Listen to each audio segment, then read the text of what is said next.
Hi, this is Scott Garibay, and today we're going to talk about Dungeons & Dragons and Dungeons & Dragons job postings.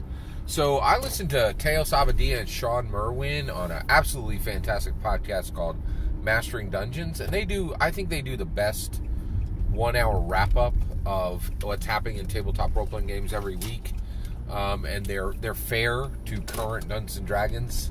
There's a lot of bias that comes with, tabletop role-playing game news. In fact, I will say it right now, I don't think there's any source of objective tabletop role-playing game news.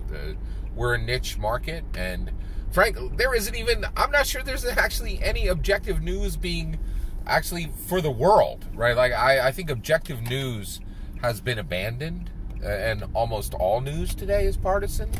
And one of the most partisan things in tabletop role-playing games today is people pick sides on Dungeons & Dragons. They're like, hey, I'm for Dungeons & Dragons now. I really appreciate everything that Dungeons & Dragons is doing today. And then there's like, hey, I'm for D&D then. I hate what's coming out now, but boy, did I love the 1980s, right? You get that. And then there are other people like, I hate D&D, all of it, and I want to talk to you about indie games, So, but one of the things that Sean Merwin and Teos Abadito talked about, that they did a wrap-up on, was they actually looked at all the job postings of Dungeons & Dragons actual official team right now, right? So Wizards of the Coast hires for Dungeons & Dragons. And they talked about a group of three jobs that went up in July of 2022. And what was fascinating was they actually posted starting salaries, right? And the starting salaries was $42,000, right? Now, of course, if you come, with some particular skill set, you might be able to bump that up. But let's say you even get that up, half, right? Now you're at $63K. That's dirt money, man. Like, what? Like, how? 40. Let's talk about the actual starting salary. But even if you bump that by 50%, that's still dirt money. Like, it's just how. And so here's the biggest question: is so one, $42,000 in America. I don't think you can even raise a family. You could. I don't think you can raise a family on $42,000 today, right? You certainly couldn't do it in President Joe Biden's world. There's just no possibility, right? So all right. So if you can't, all right. So one, I'm saying humbly, in America, I absolutely do not think you can raise a family on $42,000, right? So. That's just, it's not enough. You definitely can live on your own meagerly in America on $42,000. But that means, like, essentially, if you're going to work for Dungeons & Dragons, you have to give up the idea of having a family. Like, that's shocking, right? That's a huge amount of sacrifice, right? So let's talk about this. This is now, in my opinion, this is outrageously low salary, So one, why is it so low?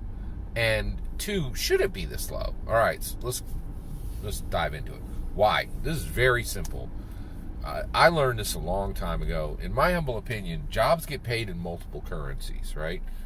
Let's say you're a police officer. Oh no, that's a bad one. Sorry, can't that. What I was about to say would have been true 20 years ago, but it's not true today. Let's do this one. Fire person, all right? Fireman, firewoman, right?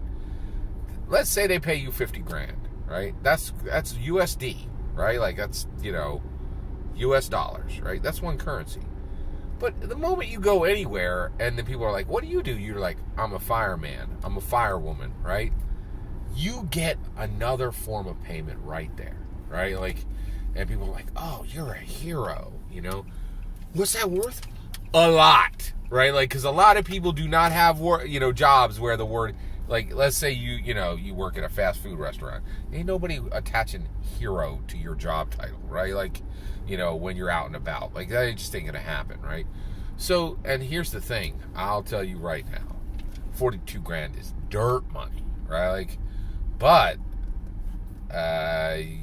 you roll up to Gen Con or any convention, or anybody who knows anything about tabletop role-playing games, you're a rock star, right? That's worth $100,000 to some people. And that's why this is so low. They can pay it because there is a conga line of people who desperately want to work in the tabletop role-playing game industry. In fact, it is my humble opinion, absolutely no one needs to work in the tabletop role-playing game. Everybody who works in the tabletop role-playing game industry is there because they have a passion for it, because it pays absolute dirt, right? It just pays virtually, like, it pays horribly, right? So if you're there for a reason other than U.S. dollars, right? And by the way, the reason why I say U.S. dollars is these jobs are in Wizards of the Coast, and that's in America. It's in Seattle, right? So, yeah, it's actually it's definitely in Washington State, somewhere around there, right? So, so should it be this low? Yeah, it should be this low, right? And the reason why is,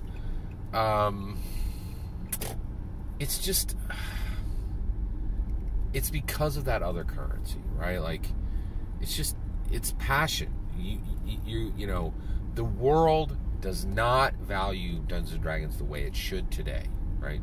So as long as the world, in my humble opinion, has no idea what Dungeons & Dragons actually is, they can't value it correctly, right? The world thinks Dungeons & Dragons is Chutes and Ladders, right? Guess what? A Chutes and Ladders designer should make $42,000 because nobody in the world need it. I actually think the correct amount of money that a Dungeons & Dragons designer, not even a lead designer, should make is, I'd say, $140,000 a year, right? If the world understood the value of Dungeons & Dragons. But as long as the world has no clue what Dungeons & Dragons actually is, in my humble opinion, which is a tool to benefit people, it is a toy. It is a tool, not a toy, right?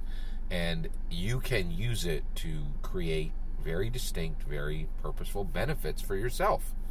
And in my humble opinion, that is that's the best way to go about it, right? And I think that's that's the best understanding of Dungeons & Dragons, is as a tool to benefit yourself, right, in a lot of different ways. So as long as the world thinks Dungeons & Dragons is a toy, yeah, designer of a toy is going to make $42,000 a year, right? Someone who's helping humanity to improve, to give momentum, the greatest narrative engine that's ever been built, which is what I think Dungeons & Dragons is, that's worth $140,000 a year. But until the world realizes what Dungeons & Dragons is, it's going to pay dirt, and it should pay. It does pay dirt. That's why it pays dirt, and it should until the world can open its eyes. That's my humble opinion. What do you think? I'd love to hear your thoughts. Let me know in the comments below. Please consider liking and subscribing, and have a wonderful millennium.